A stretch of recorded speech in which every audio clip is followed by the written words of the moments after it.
Run, don't walk to a bookstore near you and buy this book. Thank you, Rick, so much for introducing me to it. It is tremendous. And as you see from the title, it says Crucial Conversations, Tools for Talking when the Stakes are High. And we face a lot of high-stake conversations in our lives. Sometimes they come out of nowhere and we're not prepared for them. It could be in the form of even a customer complaint. Or it could be your wife has left a voicemail message that she wants a divorce. Or it could be that your child got an F on their report card and they're going to have to repeat that class. Or that you have to let your children know that their grandparent is dying. We have a lot of crucial conversations in life. Are you equipped to handle them?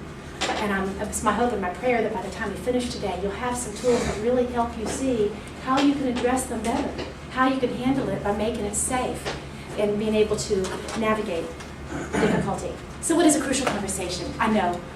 Hold your breath. You've been waiting to ask, haven't you? A crucial conversation is basically a conversation that you're having with another person where there are opposing opinions. Oh, you may not agree with each other. You might not have any commonality or anything in common. You may not respect their opinion. You don't even want to hear about it. Talk to the hand because I don't care what you think. Opposing conversations. Also, there are strong emotions that are involved. And the emotions can come in the shape of fear. It could come in arrogance or ego, don't tell me what to do. Or it could be like, well, this isn't the way we did it in the past. Why should we be doing that now? It shows up in a lot of fashions. And also, it's a high-stake conversation. A high-stake conversation. Have you had a conversation in your past, dumb question, I know you have, where how you answered would change your life? How you answered would change your life. And because relationships can be very, very fragile if you address them incorrectly. Have you had a conversation with a person and then about 2 hours later, maybe you're laying in bed that night and go, oh, I wish I'd said this. Oh, I wish I'd said that. Oh, I wish I could take that back. Have you ever said something from strong emotion that you really regretted later and it caused damage? Yeah, that does happen, unfortunately, but hopefully it'll happen less after today. You've heard, Bubba, you're skating on thin ice, haven't you? Danger, danger, thin ice, because sometimes this ice is so fragile that if you don't watch your step, you're going to break right through it and somebody's going to get hurt. And that's how these very tedious, fragile conversations can occur. And it's basically going to happen when conversations matter most that we're generally on our worst behavior because we're reacting emotionally rather than intelligently at times. Some things kick in. And so why do we react so poorly? Why? Because we're designed wrong. Well, there is a really nice, great design with all of us and all of our operating systems. However, sometimes when we have a conversation with someone or something happens, the hair stands up on the back of our necks, our heart starts to race. We have these little organs above our stomach that are just pumping all these endorphins into our system, and we have this adrenal surge, and we react rather than thinking it through, taking systems check and saying, whoa, okay, back off. Have you ever, had a toddler, has anyone in here had little children before?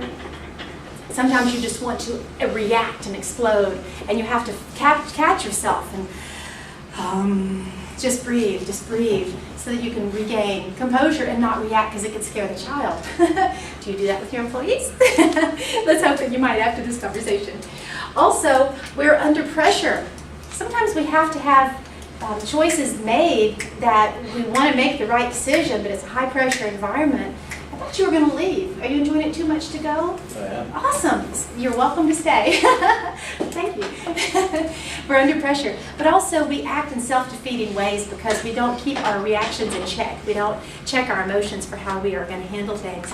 And I put on your flyer, but didn't make it onto the PowerPoint, is that we're stumped. Sometimes we just don't know how to respond.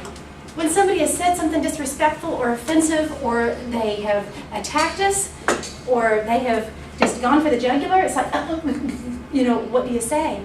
And, here we go, it's going to do it this way. Shut up! Okay, I want you to see these words and think about where you might hear conversations like this. If you have had children, or if you've been one yourself, you've probably seen these words before. Shut up! No, you little wimp. You get out of that room or I'm going to tell. Fruitcake. Okay, these are pretty common when you have kids fighting at home. Yeah, at your house. Well, these are basically bad reactions to conversations that happen quite often when people get emotionally high. And so where did these conversations take place? The meeting of the House of the Ways and Means Committee. Senator Thomas, Representative Morris, Representative Stark, Representative Bill Thomas, and Representative Pete Stark.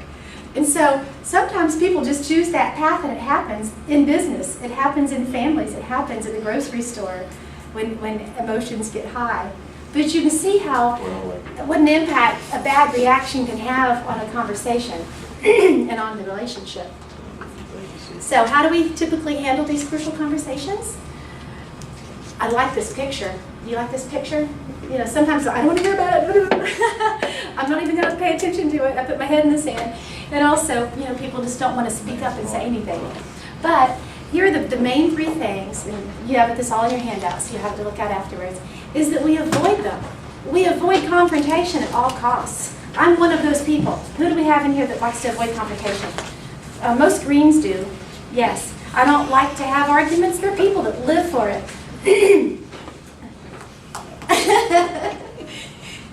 You want a hug? I was kidding. He was laughing when you raised your hand. I'm not sure why. He works for me. He's being robust. So we avoid these challenges. We avoid these confrontations. And we don't necessarily have to avoid them because we suffer consequences if we do at times. And there's a term that I really love that I learned in my master's program, which was satisfice. Have you ever heard that word? That's a good one. I want to write that down. Satisfice. It's when we have to satisfy the need of making a decision, but we know that it comes with consequences. And we know that it comes with sacrifice. But we don't have any choice. Have you ever had to make a decision you just have to pick the lesser of two evils? Pick the lesser of the worst problem? Because there's going to be problems no matter where you look and how you challenge it. It's a satisfice. But a lot of people handle satisfices by just avoiding them, and they suffer the consequences. Also, we sometimes face them head on, but handle them poorly, improperly, to where we get into a battle of wits and I'm right, no, I'm right, no, I'm right. And we handle it poorly by reacting, belittling, or abusing, or blaming, making excuses, gossiping about other people, undermining leadership. It shows up in so many ways. And then also, we can face them and handle them well. Out of all three of these, would you like to learn to do number 3? Hey, that's why I'm here. What a twinkie. Well,